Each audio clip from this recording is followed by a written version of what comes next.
Right, now I'm going to show you how to do a sumo deadlift. It's the ladies' favorite. It works the inner thighs and the bottom of your glutes. So it is quite, obviously it works every other muscle that the normal deadlift does, but it just focuses more on that and it reduces the range of motion. So hypothetically is the easiest deadlift to perform.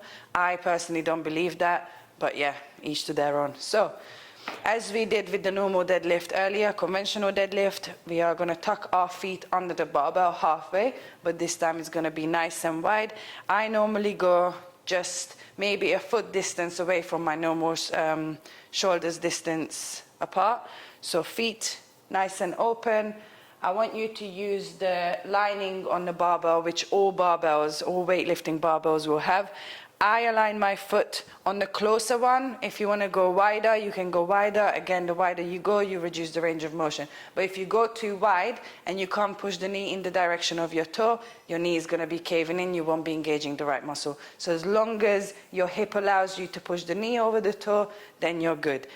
If I go this wide and I'm pushing out, this is how much my knee goes. That's obviously too far for me, so I'm not going to be silly and do that.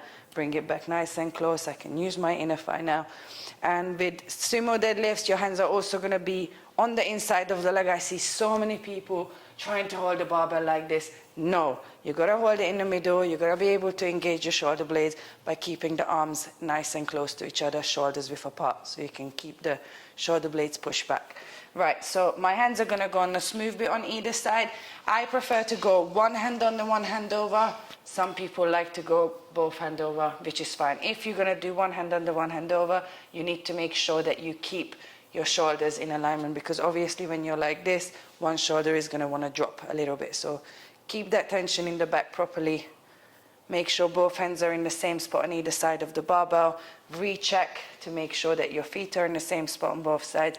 From here, obviously now as you can see, I've got a rounded back. I'm going to bring my hip down, knees over the toes, shoulder blades push back. This is engaging my lats now. And from here, crown up, breathe in, and push through the heels. Squeeze at the top of the movement. And down, and again. Down with the hip.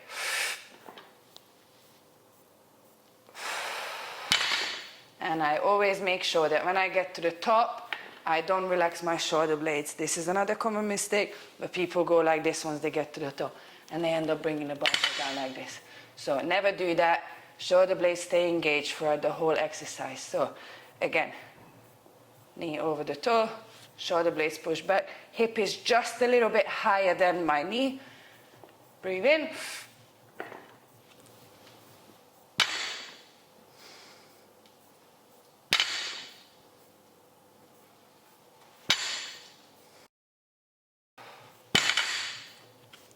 And that's your sumo deadlift. Any questions, please leave a comment below. Thanks, guys.